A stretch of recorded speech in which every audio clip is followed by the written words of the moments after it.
Bancada oposição questiona a execução do Orçamento Geral do Estado rihundua runulo resinhat, nebe aloca montante botlio, ba setor infraestrutura compara ba setor produtivo sira.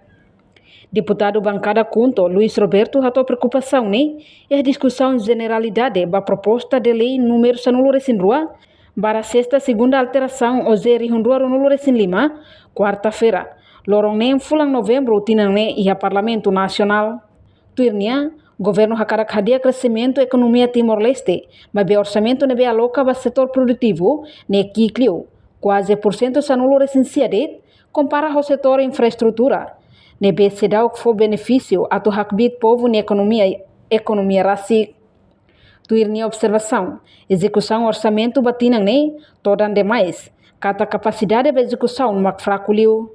Foti osan, usi fundo petrolífero, na bebot atu aloca ba setor produtivo sira.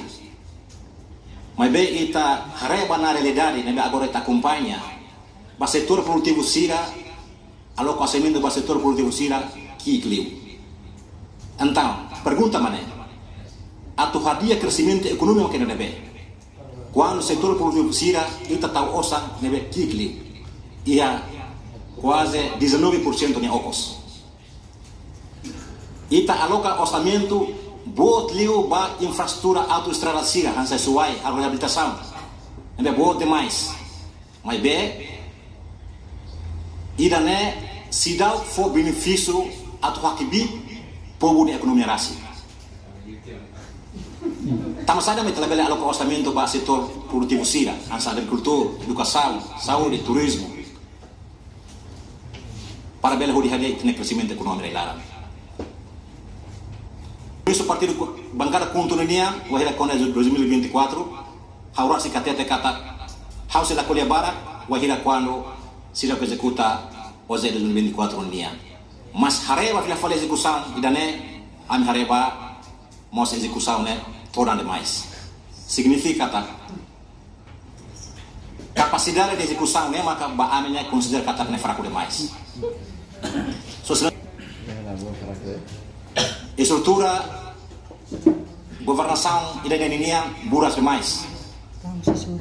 Mas bem, linha execução né fraco também saída. Bens de serviço e salário e vencimento será uma asliu, mas bem fisicamente para desenvolvimento linha fraco demais. No Bancada Kunto, sempre aprecia a apresentação, plano na estratégia governo niang, mas bem cuidado, capacidade de execução, macalatuir fale programa nebe ihaona. Ni observa no reconhecer, Ministério Balo em execução ne diacona, mas bem tem que halar mudança para monocracia, não ne labele prejudica para a execução orçamento to fim de ano. Reportagem email da Fátima, Televisão Timor-Post. Atau tem informação atual dia Clio? Kita haluha, haneham botão subscribe, like, halo comentário no Fahia Tutang ba media sosial hotu.